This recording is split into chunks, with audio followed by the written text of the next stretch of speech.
Ananya Rahman Rinku news page থেকে চলে আসলাম। তো সবাই কেমন আছেন? আশা করি সবাই সুস্থ আছেন, ভালো আছেন। তো অপু বিশ্বাসের সাথে একটা লোকের ভিডিও দেখতেছি, কতদিন ধরে ভিডিওটা ভাইরাল।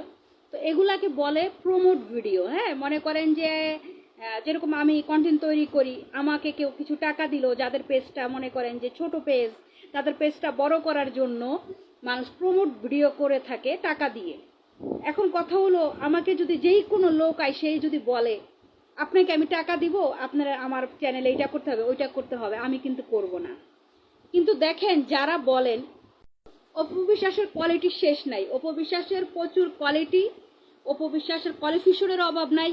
অপু বিশ্বাস মানে এত নিচে নামছে টাকার জন্য। যেই কোনো রাস্তায় যদি একটা টোকাইও বলে, তাকে টোকাইদেরকে ছোট করার কিছু নাই। অপু বিশ্বাসের চরিত্র থেকে টোকাইদের চরিত্র অনেক ভালো। হ্যাঁ, তো অপু বিশ্বাস এমন একজন মানুষ, দেখবেন সারাক্ষণ বলবে ওনার সাথে আমার যায় না, ওনার কোয়ালিটির সাথে আমার যায় না। আসলে এটা তো বাস্তব কথা, যে আমি যখন ল্যাংটা হয়ে রাস্তা দিয়ে ঘুরবো, আমি যখন আমার দেহ বিক্রি করব, তখন মানুষ কিন্তু একটা ভালো মানুষের সাথে আমার তুলনা দিবে না। একটা ভালো মেয়ে, যে মনে করেন তার ব্যক্তিত্ব আছে, তার ফ্যামিলি ব্যাকগ্রাউন্ড আছে, সে শিক্ষিত, এভরিথিং সব কিছু মিলিয়ে তো একটা মানুষ। তো তখন কিন্তু তার সাথে কি আমাকে সাথে তুলনা দিলে যাবে যে আমি একটা খারাপ মেয়ে, আমি একটা প্রস্টিটিউট, তা আমার সাথে কি যাবে? ওই মেয়েটার সাথে যাবে না। তো অপু বিশ্বাস কিন্তু কথাগুলো সত্য বলে, অপ্রিয় সত্য কথা আছে না কিছু, উনি জানে না, উনি না জেনেই কিন্তু অনেক কিছু বলে দেয়। যেরকম বুবলির সাথে আমার সাথে যায় না, বুবলির কি একটা স্ট্যান্ড বেটার স্ট্যান্ড কি বলে, ইংলিশ ভুলভাল ইংলিশ বলে। তা আমিও মূর্খ মানুষ, আমিও ভুলভাল ইংলিশ বলে থাকি। আমি তো ভাই স্বীকার করতেছি আমি মূর্খ মানুষ, তো আমি তো ভুল বলবই, এটাই বাস্তব। আমি অশিক্ষিত মানুষ, আমি তো ভুলভাল ইংলিশ বলবই। কিন্তু অপু বিশ্বাস তো একজন ঢালিউড কুইন। হ্যাঁ, মনে করেন একদম পৃথিবী জুড়ে আছে, ওনাকে পৃথিবী জুড়ে সবাই চিনে। হ্যাঁ, তো এখন কথা হলো, কাদেরকে মানুষ সবচেয়ে বেশি চিনে দেখবেন এই দুনিয়াতে? সিটার, বাটপার, লুচ্চা, বদমাইশ, এইসব মানুষের কিন্তু পপুলারি অনেক বেশি। মানে তাদের সুনাম কানাম সব কিছুই কিন্তু অনেক বেশি। আর দেখবেন যারা ভালো মানুষ, তাদেরকে মানুষ অতটা চিনে না, জানেও না, তাদের ব্যাকগ্রাউন্ড সম্বন্ধে মানুষ জানে না যে আসলে সে কি। কিন্তু আনকি খানকি দেহ ব্যবসায়ী এবং যারা দেহ দেখায় মনে করেন যেই কোনো মানুষের সাথে শুয়ে পড়তে পারে, এইসব মহিলা তো মনে করেন যে সবাই চিনবি। বুবলিকে মিমি চক্রবর্তী চিনে না দেখে আমাদের অপু বিশ্বাস খুব আফসোস করলেন যে চিনে না। এখন মিমি চক্রবর্তীর কোন জায়গার মেয়ে? সেও তো দেহ ব্যবসায়ী। সে মনে করেন যে নিজের এখন বয়স হয়ে গেছে, পপুলারিটি বাড়ানোর জন্য পারলে সে বিকিনি পরে, কারণ অপু বিশ্বাসের গায়ে মাংস বেশি, হের গায়ে আবার মাংস নাই। হ্যাঁ, তো না থাকলে মনে করেন হুগায় মনে করেন বুঝাই যাচ্ছে সব ঝুলে গেছে, সব বাদ হয়ে গেছে। এখন সে নায়িকা হিসাবে যায় না।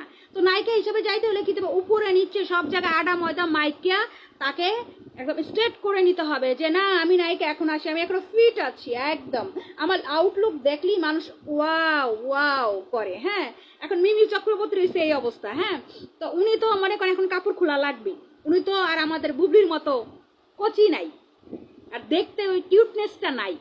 ফেসের মধ্যে যে মানুষ একটা কিউটনেস থাকে, মানুষ কালো থাকুক যেমনই থাকুক, কিন্তু মানুষের মধ্যে একটা ফেসের মধ্যে কিন্তু কিউটনেস থাকে, কিন্তু সেটা কিন্তু নাই, যেটা অপুর বিশ্বাসের মধ্যেও নাই, মিমি চক্রবর্তীর ভিতরে নাই। যাই হলো মেকআপের আর হলো এডিটের কাটছাটি। হ্যাঁ, এডিট করে এর মেকআপ করে যতটুকু ওনাকে সুন্দর বানানো যায় ততটুকু বানাইছে। তো এখন কথা হলো, এই যে অপু বিশ্বাস এই লোকটার সাথে দ্বিগুণ বিদেশে যা ভিডিও করতেছে, এইটা ওটা করতেছে, প্রমোট ভিডিও। হ্যাঁ, তো একটা মানুষ কতটুকু ভ্যালুলেস হইলে একটা মানুষ টাকার জন্য কি করতে পারে? এই লোকের সাথে যদি আমাকে বলে তোমার 5 লাখ টাকা দিব, তাও আমি ভিডিও করতাম না। এর লাগায় মানে এখন হ্যাঁ, মানুষ হইলেই হবে না, কিছু হইলে মানহুস আর কিছু হইলো মানুষ। হ্যাঁ, তো কিছু মানুষের আবার হুশ নাই। হ্যাঁ, মানুষ কিছু আছে, এগুলো আবার হুশ নাই। এখন কথা হলো, সব মানুষের লাগে তো ভিডিও করা যাবে না। হ্যাঁ, এখন আমাকে টাকা দিলেই আমি মনে করেন যে টাকা দিব তার পিছনে আমি, তাহলে আমি হয়ে গেলাম কি বাজারের পণ্য, মানে টাকা দিলে কিনা যাচ্ছে, বিষয়টা এমন হয়ে যায়।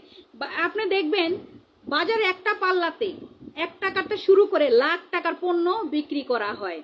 হ্যাঁ, তো একটা মানুষ কিন্তু এমনই, তার ক্রেডিট উঠতে উঠতে উঠতে উঠতে কিন্তু লাখ টাকা পর্যন্ত উঠে যায়। এখন কথা হলো, অপু বিশ্বাসের হাতে যে টাকা নাই, অপু বিশ্বাসের হাতে যে কাজ নাই, অপু বিশ্বাসের যে কয়দিন পরে খাওয়ান বন্ধ হয়ে যেতেছে, এমপি মন্ত্রী সব তো শেষ, আর এতদিন তো মনে করেন সময় দিলি টাকা, হ্যাঁ, কাদেরের সাথে, এমপির সাথে, মন্ত্রীর সাথে, বিবি হারুনের সাথে, ফেরদৌসের সাথে যেই পীড়িত রে ভাই, ফেরদৌসের বউ এগুলো নেয় কিভাবে, আমি সেটাই বুঝি না।